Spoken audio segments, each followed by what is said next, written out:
semelhanças e diferenças entre o primeiro mandato de Lula e o atual. E o porquê não precisa de tanto aperreio como muita gente tem demonstrado. Vem comigo. Antes de seguir, eu gostaria de pedir seu like nesse vídeo e sua inscrição nesse canal. Peço também, caso você possa e queira, sua contribuição clicando no botão Valeu ou se tornando membro aqui do blog do Cadu Amaral clicando no botão Seja Membro. Os membros do blog do Cadu Amaral têm acesso a conteúdos exclusivos e assim você ajuda mais um espaço de luta contra o fascismo à brasileira. Ao final do vídeo, deixe seu comentário. Concorde, discorde ou complemente, mas sempre se lembre que só não vale xingar nem falar da mãe do povo. Compartilhe esse vídeo em todas as suas redes sociais e também no WhatsApp e no Telegram, se você tiver. Lembrando que se você é de Alagoas, você pode assistir o blog do Cadu Amaral na TV Com Marcel, canal 12 da NET. Sempre aos domingos, ao meio-dia e 45. Se você não é de Alagoas, você pode assistir a TV Com no link que está na descrição desse vídeo. Obrigado.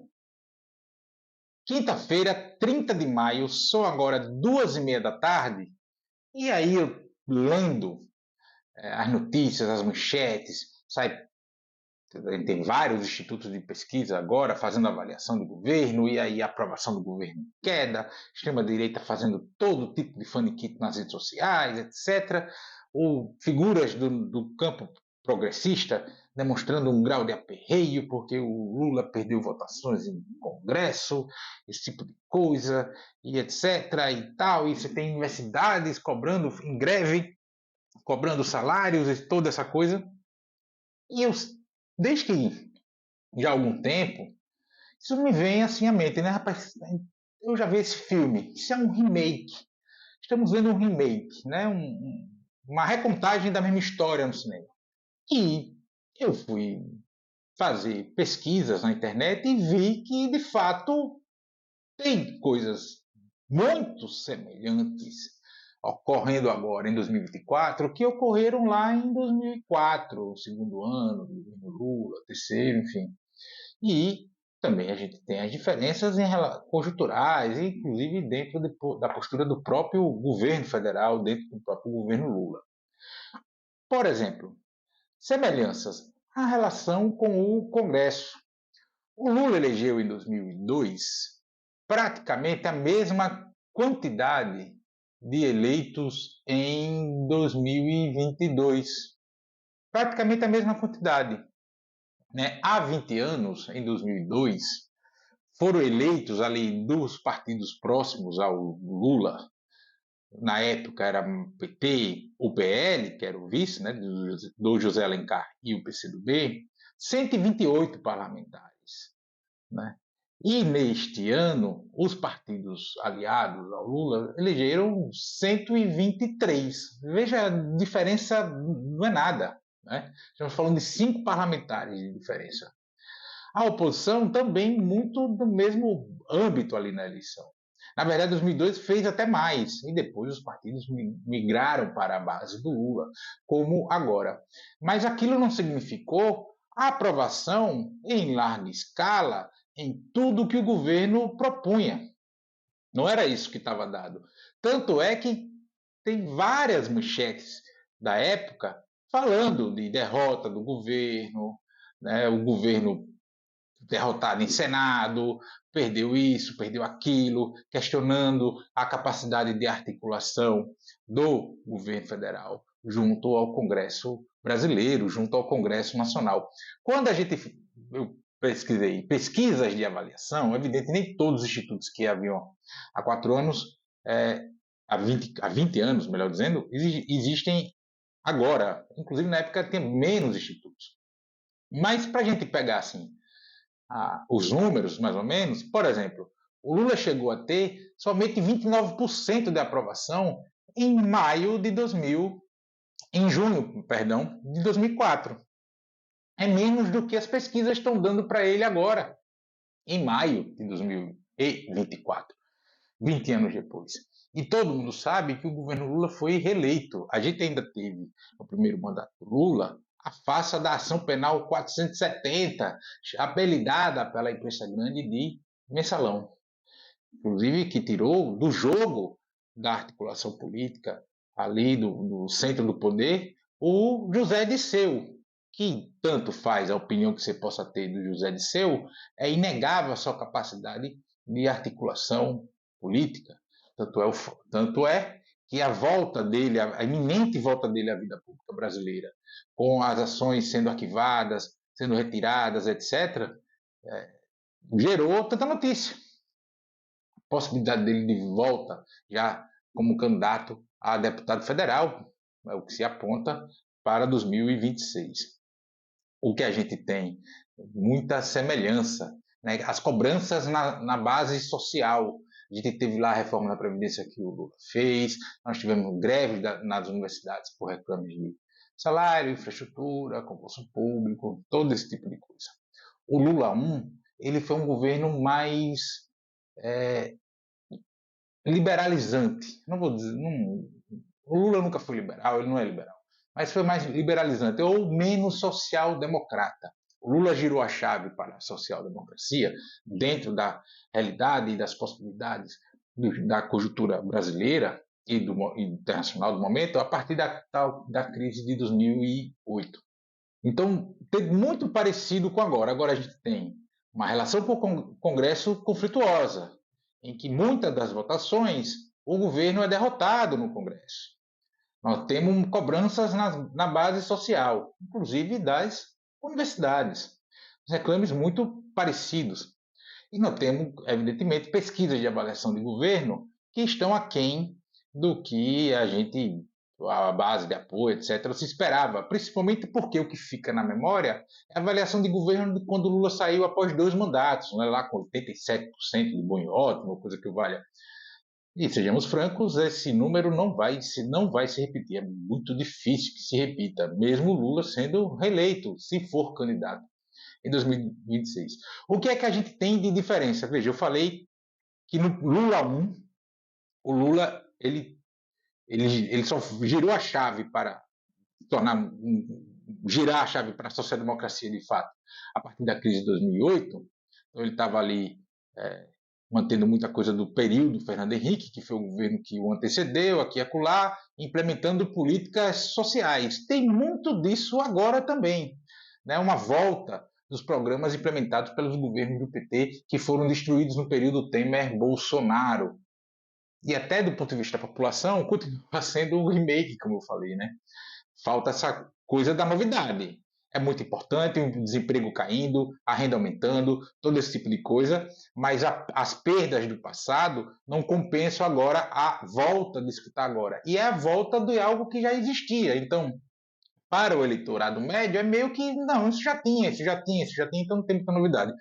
Mas mesmo assim, as avaliações, agora 2024 e 2004, a diferença de 20 anos entre os mandatos, ela se assemelha inclusive aos períodos dos governos. No segundo ano do governo Lula 1, no segundo ano do governo Lula 3, terceiro governo Lula 3. Mas o que é que a gente tem de diferença? Do ponto de vista do governo, estritamente falando, nós temos agora, desse Lula 3, um governo com a pegada mais social-democrata do que o Lula 1, apesar das adversidades. E é por isso, essencialmente, também que o Lula cobra muito a questão da taxa de juros. E o Lula 3 pegou, além da lei de responsabilidade fiscal, pegou o teto de gastos, a PEC 95, e essa coisa do déficit zero, que garantiu o Bolsa Família, garantiu recursos para que ele tivesse um primeiro ano de governo minimamente aceitável. Porque o orçamento deixado pelo desgoverno Bolsonaro foi uma lástima. Então a gente tem esse tipo de coisa. Do ponto de vista numérico de correlação de força no Congresso, diferença nula, mas mudou o perfil do parlamento. Hoje o parlamento ele é muito mais fisiológico do que era há 20 anos. Há 20 anos você contemplava ali com a divisão do poder, ocupando os espaços na administração pública, ministérios, autarquias, segundo e terceiro escalões de governo, meio que você contemplava ali, você garantia um mínimo, uma unidade razoável nas votações. Não era para tudo, não, mas é garantia mínima ali. Hoje, as negociações se dão muito no varejo, no pauta a pauta, e muitos dos temas não vão passar de jeito nenhum. A gente tem uma elite política no sentido de ocupação de espaço, etc., uma predominância de um conservadorismo, de um pseudo-moralismo muito maior do que a gente tinha 20 anos atrás. E isso acaba também interferindo na postura dos parlamentares para votar no Congresso Nacional. A gente tem agora, nesse governo de 2024, uma desestruturação do Estado brasileiro muito maior do que havia 20 anos atrás. O governo Fernando Henrique ele vem no pós-Itamar e Collor, que foi o primeiro governo eleito pós-ditadura, ali do Sarney. O Sarney começou a deteriorar o Estado brasileiro, o Collor acentuou demais, a elite financeira, econômica brasileira não acompanhou, não concordou com aquilo, a alta burguesia, viu toda aquela coisa de corrupção, etc. O Collor é empichado, o Itamar dá uma redução nessa carga. Veio o Fernando Henrique que começa a implementar de novo as políticas neoliberais, agora num par e passo em diálogo com a elite econômica nacional, com o topo da pirâmide socioeconômica brasileira. E vai ali. Mesmo assim, o Lula pegou o Estado, naquele período, menos degringolado do que agora, depois do período Temer-Bolsonaro, o Bolso Guedes, esse tipo de coisa. Para além disso, o governo Bolsonaro destruiu todas as políticas sociais existentes, destruiu tudo, praticamente. Tudo que pôde ser destruído, destruiu. Uma promessa de campanha do candidato Bolsonaro em 2018. Nós temos que destruir muito mais do que construir. Ele repetiu isso à torta e direita durante a campanha eleitoral em 2018. Então, isso também é um problema. E essa desestruturação do Estado, inclusive, passa pelo Banco Central, que além da independência, que por si só não é grandes problemas, porque o Lula deu autonomia ao Meirelles, que foi o presidente do Banco Central do Lula. Deu grande autonomia.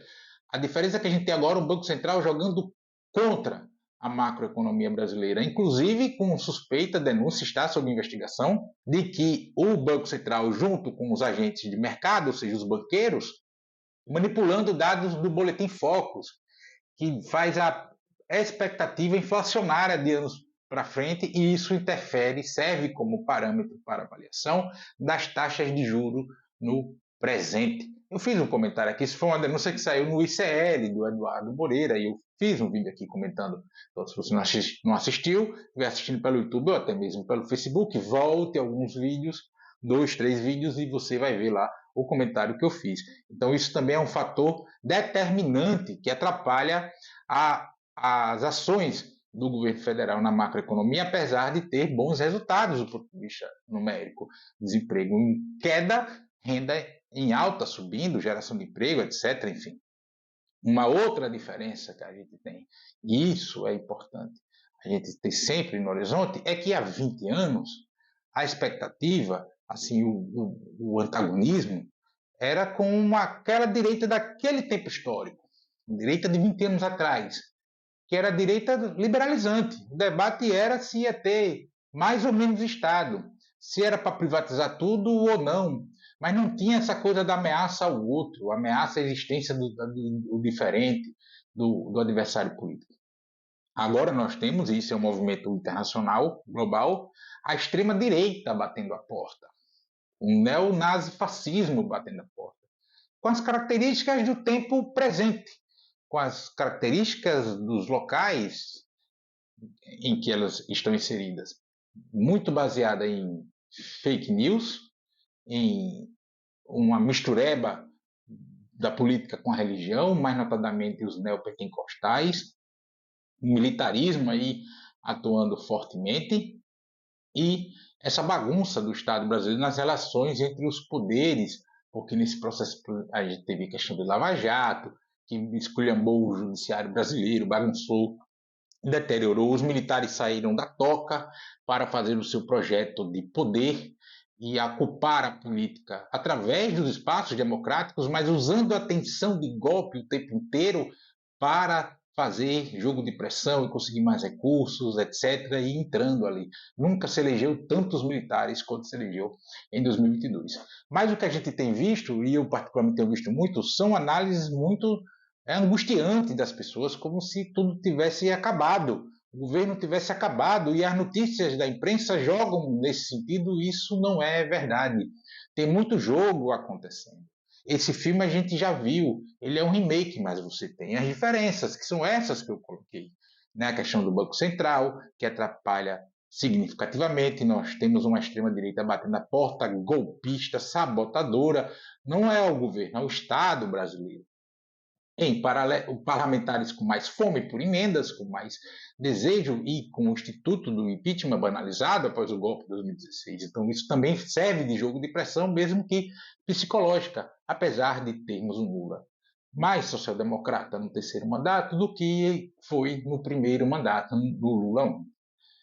Ele precisa conhecer a história para poder avaliar melhor. Há uma grande ansiedade para que o governo Lula apresente resultados. Há uma grande ansiedade, principalmente pelo período do Temer Bolsonaro, que o Brasil viveu de destruição de grandes retrocessos socioeconômicos.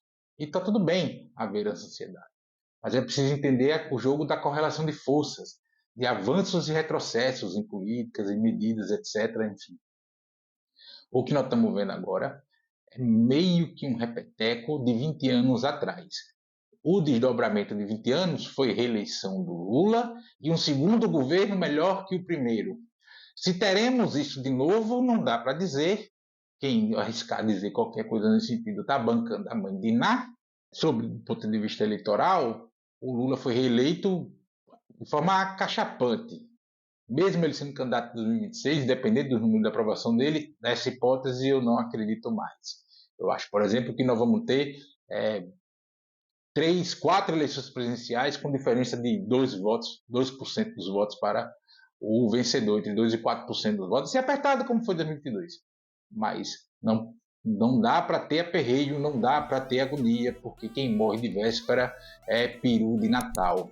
A gente precisa conhecer o passado para entender o presente. E aí analisar as situações da forma mais fria que a gente puder.